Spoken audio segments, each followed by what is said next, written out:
கரூரில் வடமாநில பெண் ஒருவர் தலையில் கல்லை போட்டு படுகொலை செய்யப்பட்ட சம்பவம் குறித்து போலீசார் விசாரணை நடத்தி வருகின்றனர்.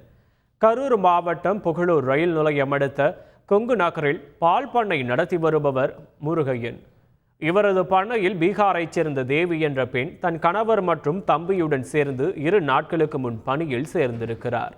இந்நிலையில் சம்பவத்தன்று தன் கணவருடன் பெண்ணுக்கு தகராறு ஏற்பட்டதாக கூறப்படுகிறது. இதனால் இருவரையும் சமாதானம் செய்து வைக்க அக்கம் பக்கத்தினரை தேவியின் சகோதரர் அழைத்து வர சென்றதாக கூறப்படும் நிலையில் திரும்பி வந்தபோது தலையில் கல்லை போட்டு பெண் கொலை செய்யப்பட்டு கிடந்ததாக கூறப்பட்டது பெரும் அதிர்ச்சியை ஏற்படுத்தியிருக்கிறது. தொடர்ந்து பெண்ணின் தாயிடம் விசாரணை நடத்தி வரும் போலீசார் தலைமறைவாக உள்ள அவரின் கணவரை தேடி வருகின்றனர்.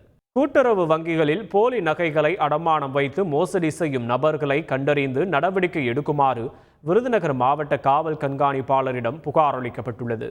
விருதுநகர் மாவட்டத்தில் சுமார் 50க்கும் மேற்பட்ட தொடக்க வேளாண்மை கூட்டுறவு சங்கங்கள் செயல்பட்டு வரும் நிலையில் இந்த சங்கங்களின் கூட்டமைப்பு நிர்வாகிகள் சார்பில் புகார் அளிக்கப்பட்டுள்ளது. உரைக்கல்லால் உரசி பார்த்தாலும் போலி நகைகளை கண்டறிய முடியவில்லை என புகாரில் தெரிவித்திருக்கின்றனர்.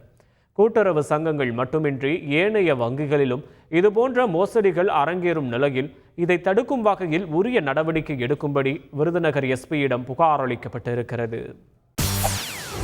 செய்திகளை உடனுக்குடன் தெரிந்து கொள்ள உடனே சப்ஸ்கிரைப் பண்ணுங்க.